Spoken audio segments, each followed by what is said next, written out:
The Mud Hens have won 10 in a row. They've not done that since 1980 and 1974, a historic winning streak. Will the Hens ever lose again? Boy, I'll tell you what, let's hope they don't, Mark. I mean, if they don't, we probably have a story about a team coming from, double digits back on somebody to win a division, which would be a heck of a feat as well, if they can keep that rolling. They got a tough team in Columbus this week, but then again, thought, they're going to have a tough time last week going into Indy and taking on the Indians, and yet they went in there and swept them. I mean, 6-game sweep. Hadn't done that since last August against St. Paul, which was here at Fifth Third Field in downtown Toledo. So, you know what? Went in there. You keep on winning, and you just push the page forward. This team, unbeatable right now. Hens have got 10 games remaining. They're 5 back of Nashville. It's not impossible, but they don't play the Sounds. So they obviously need to keep winning and get some help if they're going to catch the Sounds. Much more realistic is passing Columbus for second place, only a half game back to the Clippers. Yeah, that's what this series is right now. You focus on that, getting past Columbus, then you can start looking at Nashville.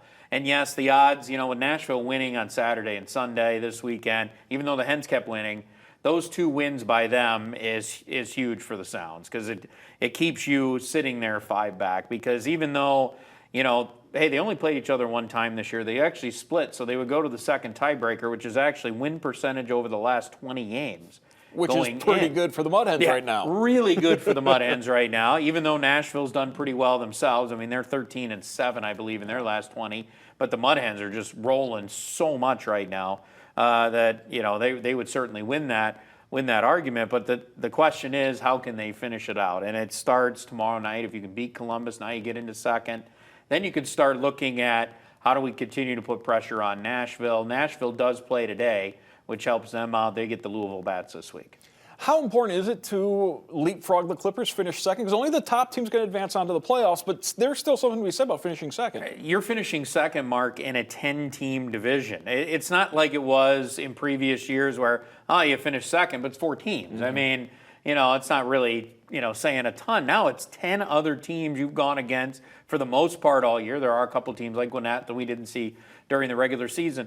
But going again in a 10-team division to finish second and actually end up maybe with a better record, which they would right now, than they did last year when they won the division, those are back-to-back really good years. You go back, 2019 wasn't a great year, but 2018 was a playoff year. That's 3 out of 4 seasons in which the Mud Hens have had really good years. I think you would take that as a fan.